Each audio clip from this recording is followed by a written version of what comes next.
여러분 반갑습니다. 오늘은 현존하는 가장 진보된 기술 중 하나죠. 바로 이온 트랩 양자 컴퓨팅의 원자적 기반을 완벽하게 파헤쳐보는 특별한 해설 시간을 준비했습니다. 거두절미하고 바로 들어가 볼까요? 오늘 우리는 꽤 익숙한 고등학교 화학에서 출발해서 최첨단 양자역학의 세계로 깊숙이 들어갈 겁니다. 양자 컴퓨터의 기초를 탄탄하게 다지는 여정, 자, 준비되셨죠? 오늘 다룰 6가지 핵심 주제들입니다. 1장 원자의 해부학부터 시작해서 오비탈 이온 트랩의 원소, 동위원소, 하이퍼파인 양자 구조, 그리고 마지막 클락 트랜지션의 이점까지 복잡한 큐비트 물리학으로 뛰어들기 전에 러시아의 마트료시카 인형처럼 큰 개념부터 아주 작은 개념으로 파고들며 탄탄한 기초부터 차례대로 다져보겠습니다. 첫 번째 섹션, 원자의 해부학입니다. 세상에서 가장 진보된 컴퓨터를 이해하려면 결국 세상을 이루는 가장 근본적인 물질의 블록부터 들여다봐야겠죠. 원자 모델의 역사를 아주 짧게만 훑어보겠습니다. 1897년 톰슨의 전자 발견, 1913년 닐스 보어의 양자 궤도 정의, 그리고 1925년 파울리의 베타 원리까지.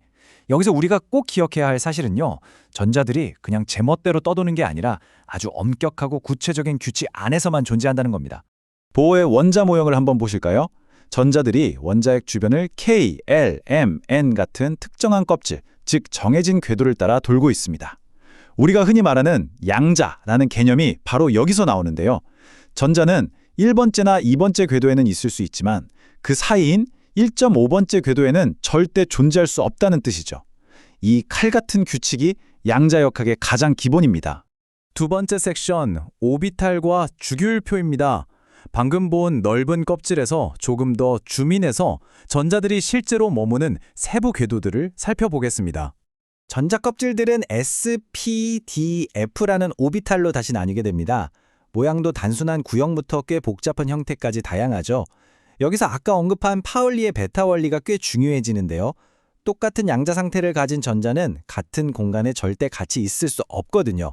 그래서 이 오비탈들에 들어갈 수 있는 전자의 최대 개수도 2개, 6개, 10개, 14개로 아주 엄격하게 제한되는 겁니다. 우리가 학창시절에 외웠던 주기율표, 사실 그 형태도 다 이 전자배치 규칙 때문에 만들어진 겁니다.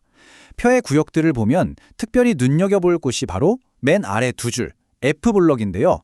에너지가 낮은 곳부터 채워진다는 우프바우 원리에 따라서 이 F블럭 원소들은 아주 독특하고 지연된 순서로 전자가 채워지는 특성을 가지고 있습니다. 그럼 여기서 아주 흥미로운 질문을 하나 던져보죠.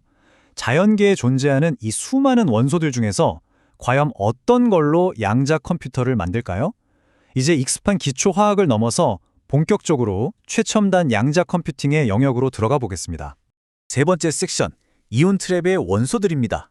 큐비트를 완벽하게 조작하기 위해 과학자들이 심혈을 기울여 선택한 이온 트랩기의 헤비급선시들을 만나보시죠. 칼슘, 바륨, 그리고 이테르비움을 나란히 놓고 비교해 보겠습니다. 칼슘과 바륨은 E족에 속해 있고 이테르비움은 우리가 아까 주목했던 바로 그 F블록에 속해 있죠. 명시된 전자 배치를 잘 보시면 이테르비움은 그 복잡하다는 F오비탈 전자를 무려 14개나 꽉 채우고 있습니다. 이 거대한 원자들을 시각적으로 한번 확인해 볼까요? 이테르비움과 바륨이 칼슘보다 덩치도 크고 훨씬 무겁긴 하지만 아주 결정적인 공통점이 하나 있습니다. 바로 가장 바깥쪽에 위치한 최외곽 전자의 배열인데요. 과학자들은 바로 이 바깥쪽의 특정한 전자를 정밀하게 제어해서 큐비트로 활용하는 겁니다. 네 번째 섹션, 동위원소의 힘입니다. 사실 완벽한 큐비트를 만들려면 단순히 원소를 고르는 것만으론 부족합니다. 원자핵이라는 훨씬 더 깊고 미세한 곳까지 파고들어야 하죠. 동위원소가 뭔지 명확하게 짚고 가볼까요? 양성자와 전자의 수는 똑같은데 중성자의 수만 다른 원소들을 말합니다. 이게 도대체 왜 중요하냐면요. 중성자 수가 달라지면 원자핵의 스핀, 즉 핵스핀 값이 완전히 달라지기 때문입니다. 이 핵스핀을 미세하게 조절하는 것, 그게 바로 큐비트의 극단적인 안정성을 확보하는 마스터 키입니다.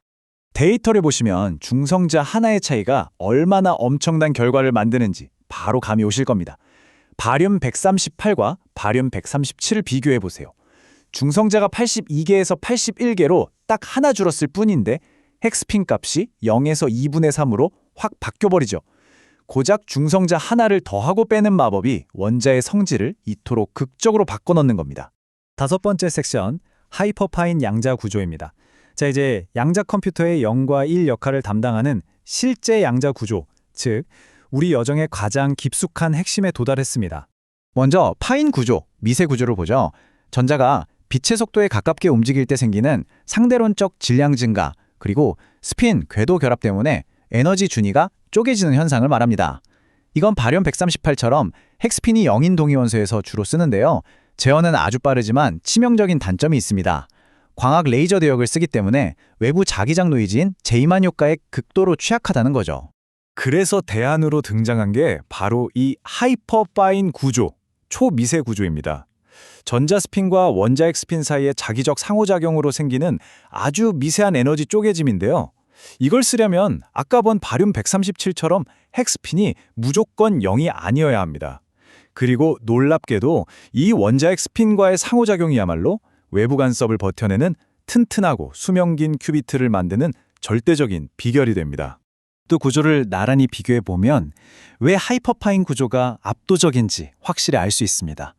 하이퍼파인 구조는 마이크로파를 사용하기 때문에 환경적 안정성이 말도 안 되게 높습니다. 당연히 양자 상태가 유지되는 코이런스 타임도 엄청나게 길어지고요. 무엇보다 그 골칫거리였던 제이만 효과의 강력한 내성이 있어서 양자 데이터를 안전하게 보존하는 데는 비교할 수 없을 정도로 우수하죠. 마지막 6번째 섹션, 클락 트랜지션의 이점입니다. 방금 말씀드린 하이퍼파인 구조가 시끄러운 외부 세계로부터 큐비트를 완벽하게 지켜내는 궁극의 방어 메커니즘을 소개해드리겠습니다. 이 클락 트랜지션, 시계 전이는 오직 하이퍼파인 상태에서만 나타나는 현상인데요. 정말 놀랍게도 외부 자기장의 변해도 주파수 변화의 1차 미분값이 완벽하게 0이 되는 마법 같은 지점입니다. 초정밀 원자시계에서나 쓰던 이 특수한 원리를 큐비트에 적용하면 파교적인 제이만 효과를 완전히 무력화시키는 양자계의 스윗스팟을 만들어낼 수 있는 겁니다. 바륨 137을 예로 들어 구체적으로 설명해 드릴게요. F가 1이고 MF가 0인 상태를 0으로, F가 2이고 MF가 0인 상태를 1로 두고 이 두 상태 사이를 완벽하게 전이시킵니다. 바로 이 특정한 상태 변화가 외부 노이즈의 간섭을 완전히 차단하는 아주 믿음직스러운 양자연산의 기준점이 되어주는 겁니다. 자, 그런데 여기서 이런 근본적인 의문이 드실 수 있습니다. 다 알겠는데 왜 굳이 이온 트랩일까? 그 이유는요, 이렇게 완벽하게 세팅한 원자들을 진공 상태에 가만히 띄워두고 제어하려면 전기나 자기력을 써야 하거든요. 원자가 중성 상태면 우리가 붙잡을 방법이 없잖아요. 그래서 전자 하나를 쏙 빼서 전하를 띠는 이온으로 만들어야만 물리적으로 꽉 붙잡아두고 양자연산을 마음껏 돌릴 수 있는 겁니다. 오늘 우리는 꽤 익숙한 고등학교 화학부터 시작해서 동위원소의 마법, 그리고 클락 트랜지션을 이용한 완벽한 원자적 안정성 확보까지 정말 숨가쁘게 달려왔습니다. 이런 근본적인 원자 단위의 난제들을 마침내 이해하고 정복해낸 지금, 과연 이온 트랩 양자 컴퓨터는 앞으로 어디까지 그 규모를 확장해 나갈 수 있을까요? 이 짜릿하고 매력적인 질문을 여러분께 남기면서 오늘의 해설 시간은 여기서 마무리하겠습니다. 끝까지 함께해 주셔서 감사합니다.